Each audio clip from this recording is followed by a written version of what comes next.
What's going on, everybody? Welcome into the Bulls Report. My name is Patrick Siepman, and coming up on today's show, wanted to recap the entire 2026 NBA trade deadline for the Chicago Bulls, go through all the trades they made, give you guys my thoughts, and also Arturas Karnisovas.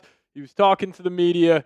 A lot of interesting things to say, so we'll dive into that on today's show. But I do want to get you guys a very positive update, and I think the Bulls got a gift here with Guerschon Yabusele. Apparently worked with the Knicks to amend the second year of his contract, removing the player option in order to facilitate the trade with the Chicago Bulls. The trade gives him opportunity to compete and play this season in Chicago and evaluate his options this summer. Also, Begley adding this, saying if Guerschon Yabusele didn't work with the Knicks to amend contract and decline player options, it's safe to say the trade with the Bulls doesn't happen. If trade with Chicago doesn't happen, it would have been more difficult for the Knicks to land Jose Alvarado. So why is this a gift for the Chicago Bulls? Because I thought the Dalen Terry Yabusele trade was an absolute disaster, because why would you move off Dalen Terry just to get a guy like Yabusele who also has another year of his contract? Like, the Bulls should be in the market of acquiring players on expiring deals. So I didn't understand the Yabusele trade whatsoever, but now it makes some sense. The Bulls also got Jerry Reinsdorf's favorite player cash considerations in this trade. So this is good news for the Bulls with the NBA deadline, as they just, kind of caught a break here with Yabusele turning down that player option. But here's who the Bulls traded away at the deadline. They traded away Kobe White to the Charlotte Hornets, Ayo Dosunmu to the Minnesota Timberwolves, Kevin Huerter to the Detroit Pistons, Nikola Vucevic went to the Celtics, Dalen Terry ended up with the New Orleans Pelicans, and Julian Phillips also went to the Timberwolves in that deal with Ayo Dosunmu. Now, what did the Bulls get back? Well, they got a lot. I mean, they ended up getting a total of 9 second-round picks. 9 second-round picks. That has to be a record for the most amount of second-round draft capital a team has acquired within 7 days. But they got Jaden Ivey, Anfernee Simons, Collin Sexton, Nick Richards, Guerschon Yabusele, Rob Dillingham, and Leonard Miller. So you trade away all those guys to get this. This is the haul the Bulls got back. Doesn't really make too much sense to me. And, like the second-round draft capital, it's nice, but these picks aren't good.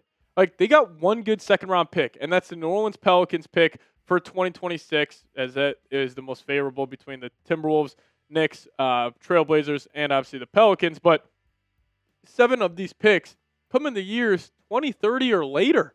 Like, the Bulls have 4 second-round picks in 2031. What are they valuing here at the deadline? Like, you move off Ayo Dosunmu, let's get a bunch of draft capital in the 2030s. We're in 2026 right now. Like, I have been begging for the Bulls, absolutely begging for the Chicago Bulls to be sellers at the deadline. Like, finally reset, get some young talent, get some draft capital. But they somehow messed it up. Like, I've wanted this for the last 2 to 3 seasons here on the channel, and they somehow messed it up. Like, we just saw a guy like Zubac go for Benedict Mathurin and 2 first-round picks, but then Ayo Dosunmu goes for Rob Dillingham and 4 second-round picks. And yes, I have wanted the Bulls to obviously blow it up, like I've been saying. But what is so concerning is Arturas' inability to just get fair capital in return. I think the rest of the NBA looks at the Chicago Bulls with Jerry Reinsdorf, Mark Eversley, Arturas Karnisovas, and they just laugh at us. Like, we are the biggest joke in the NBA. Like, you finally trade away all these players, Kobe, Ayo, Nikola Vucevic, and you get a bunch of former draft bust and second-round picks. It's a joke. Now, I do want to share with you guys what Arturas said here in just a second, but I do want to give a massive thank you to everybody who has hit that subscribe button over the last couple of days. We have picked up almost 500 subscribers, so that is absolutely awesome stuff, and all the credit goes to you guys. And we're closing in here on 14,500 subscribers. So if you guys could hit that subscribe button, just need 171 more of you guys to do just that. So hit that subscribe button today and join our Bulls Report family. I know there are 171 more of you guys watching today's show that aren't subscribed. So change it. Hit that subscribe button today. All right, so Casey Johnson was aggregating a bunch of the quotes from Arturas' press conference, and this one is absolutely hilarious. He said this via Zoom, saying, "The play-in is not the goal. Championship is. We have made meaningful shift in terms of roster building." Typical owner, coach, GM speak, however you want to call it. But I love how he says the play-in is not the goal. Championships are. Like, do you think, realistically, Arturas, that you took steps into becoming closer to a championship team with the moves you made today? With the players you got in the 9 second-round picks, are the Bulls closer? I could argue they're not, even though I've been the one that's wanted them to be sellers. But you move off Audisumu and you get nothing. Like, it's frustrating. And also, I thought this was hilarious. Karnisovas emphasizes the flexibility the Bulls office will have this offseason. You did not create any flexibility compared to what you already had before. You didn't add any more expiring contracts. You just added second-round draft capital in exchange player for player necessarily, which just makes this so frustrating. Now, this is the Bulls lineup. Josh Giddey, Anfernee Simons, Buzella Smith, and Nick Richards. Look at the backcourt. Like, and what is also makes no sense here is, like, okay, you got a guy, like Jaden Ivey, Collin Sexton. Mainly, let's just say Jaden Ivey, Rob Dillingham. Young guards who didn't work out with their organization. So you would probably want both those guys to be, getting heavy minutes, getting a lot of shots, see if they can develop, but they're not going to be able to because you still have Giddey, you still have Trey Jones, Simons is going to be playing a lot. And, like, this team, like, I was saying the Bulls probably have one of the worst teams in the NBA now. I disagree with that. I got to take that statement back. Like, there's talent here. Is there talent enough to even come close to making the play-in tournament? I don't necessarily think so. But also, like, they'll walk in the random games because, like, Simons will have a night. Sexton will have a night. Dillingham could have a night. Buzella will obviously have a night. Like, this team right here that you're looking at on screen is absolutely disgusting. And I thought this was my favorite. Karnisovas said, being in the middle is what we don't want to do. We want to change that. So we have to look at a different combinations of players. He also admitted he's worried about cohesion. Cohesion, that's Bull's favorite word. So many new faces, but he trusts the coaching staff.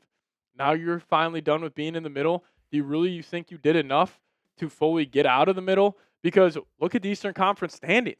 The Bulls right now are the 10 seed. I think 110% Charlotte will catch them. But the Bulls aren't catching the Nets. Like, the Bulls, best case scenario, are going to be the 12th seed in the Eastern Conference. So there's going to be the Nets, the Wizards, the Pacers all ahead of you. Plus in the Western Conference, you're going to have the Kings, you're going to have the Pelicans, you're going to have probably another team. So the Bulls, more likely than not, will get the 7th pick in the draft, which is better than getting the 11th. But it's not like I would have rather just even got more second-round picks instead of the players they got back because that would have made the team worse and you would have been full tank mode. The Bulls won't go anywhere until Arturas Karnisovas and Mark Eversley are fired. I don't know what Jerry Reinsdorf is doing. He just does not care. And I preach to all of you guys watching. If you guys are in the Chicagoland area and like going to Bulls games, take 2 years off.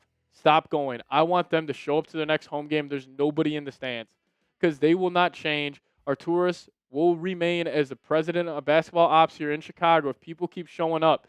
He was also saying in his press conference how he needs to buy himself more time, how he needs time to spark this rebuild here in Chicago. I could see an extension coming for this guy. The Bulls are the biggest joke in the NBA. They're the biggest joke of any major sports city, possibly ever. The Chicago Bulls are a joke, and it's so frustrating because, like, Bulls fans are fantastic. You guys are diehards. You guys are loyal to this team, but the Bulls just refuse to, like, do any, I would say, bold moves. Like what they did here at the deadline, like, yeah, you trade away a bunch of guys, but you also got a bunch of guys back. Like, they're just in the middle. I mean, if I had to grade this deadline, I will probably give it a B-. Like, I'm frustrated with what they got back, but at least they're trying to do stuff. They're trying to change it. Like, they have some sort of direction here, but it's just not good enough. Like, I mean, the Audisumu trade. We'll talk about that here in a second. That was just a complete joke. So you guys grade it for me down below, A, B, C, D, or F. Now I'll fly through all the trades the Bulls have made here in just a second, but let me tell you about today's presenting sponsor, and that is Prize Picks. Now the big game is almost here, and there's no better way to cash in during America's biggest sporting event than Prize Picks, where it always feels good to be right. And since the big game is right around the corner, it also means it's your last chance to get into the football action before next season. So close the season outright with Prize Picks by getting $50 instantly in lineups when you play your first $5. Now you guys can find your community on Prize Picks. With the new social feeds feature, you can share Prize Picks with your friends and copy lineups from winners with a single click. Copy lineups you like or use them as inspiration for your own picks. You can even follow other Prize Picks partners like us and tail or fade our picks with just one click. They also have a new feature called Early Payouts. So if your player gets off to a hot start, you now have the option to cash out those winnings before the game even finishes. And for the big game this Sunday, they do have a max discount for all of you guys where one Drake May passing yard will get you one win on Prize Picks. Make sure you guys include this into all of your lineups and download the Prize Picks app today. Plug in promo code CLNS, get hooked up, $50 instantly in lineups after you put your first $5 lineup. Promo code CONS to get $50 in lineups after you put your first $5 lineup. Shout out to Prize Picks for sponsoring today's show. Prize Picks, it's good to be right. All right, let's take it back to last Saturday, and that's where we'll start this recap of all the Bulls trades. So, this trade happened. No, not the biggest deal. You got 2 second-round picks. Okay, I'll take it. You didn't give anything up. You just got Dario Saric, an expiring contract, so you're able to get 2 second-round picks. Then the Mike Conley and Jaden Ivey trade happened. Honestly, not a big deal. I thought this was solid. You just flipped Saric to the Detroit Pistons. You gave up Kevin Huerter. And you got Jaden Ivey and Mike Conley. Okay, not really too upset. And then right here, after the Vooch trade, I'm like, oh, my God, the Bulls are doing it.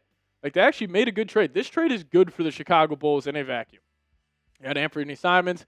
You got the Pelicans' second-round pick. This is a good deal. I'm all in on it. Like, you traded Vooch. You got Simons. I thought maybe they would try to reroute Simons, but they didn't. They kept them, and you got a good second-round pick. Now, this is where it got off the rails. Because the Kobe White trade, I've been pounding the table to trade Kobe White this entire season. All right, you got Collin Sexton. You got Ousmane Dieng. I was actually pretty happy and excited for Ousmane Dieng. But you got 3 second-round picks. All of them are wasted second-round picks. You pretty much just traded Kobe White for Collin Sexton. Not a good trade. And then this trade, I don't even know what the big deal. What's the point of this trade? I think the Bulls are just making trades at this point just to make trades. You traded Dalen Terry for Guerschon Yabusele. Yabusele's terrible. He's not an NBA player. He was out of the league 2 years ago. And you just traded Dalen Terry, one of your young, homegrown, athletic wings. And I'm not the biggest Dalen Terry guy, but, why? What was the point of making this deal? And then this trade just really put it over the top for me. Rob Dillingham and Leonard Miller in 4 seconds for Ayo Dosunmu. Rob Dillingham, you can't shoot. He weighs 150 pounds. You can't guard. Rob Dillingham will never be a solid rotational NBA player just because of his size. If you are that size, which Rob Dillingham is, 6 foot, 175, you have to be an elite offensive force. You have to be an elite shooter. Maybe he could develop into that. Maybe I'm just being a hater on Dillingham, but you go look at what Timberwolves fans say about this guy. They can't stand him. He plays black hole basketball where you throw him the ball, it won't get rotating. It would just stay in his hands and he'll put up a shot. So you got Rob Dillingham in 4 seconds for Ayo Dosunmu. Ayo Dosunmu is one of the better players in the NBA at the guard position. And I think the Timberwolves fleeced him. The Timberwolves will now have Ayo, Dante DiVincenzo in their backcourt with a guy like Jalen Clark. That's a hell of a guard rotation for Minnesota. This was a joke. But hey, I was excited about Ousmane Dieng, but then you just flipped him to Milwaukee for Nick Richards just because you needed a big. That's why this Bulls team, it's you finally go in the right direction. You finally start selling off these guys, but you didn't value draft capital. You valued former bust in the lottery. The whole process here doesn't make sense. Ignore the results of what you got of Ivey, Simons, Sexton, Richards, Yabusele, Dillingham, Miller in 9 seconds. The process was terrible. This front office and this brass has no idea what they're doing. Truly no idea. I guess, thank God, Yabusele, declined that player option. But hey, if you guys made it to the end, appreciate all of you guys for tuning in. Just give me those C-Reds down below in the comment section. Do appreciate all the support on the channel. Time's coming, Bulls fans. You got to be patient here. They need new ownership. They need new front office management. Until that happens, probably going to be more of the same. But if you guys made it to the end, give me those C-Reds down below. And as always, go Bulls.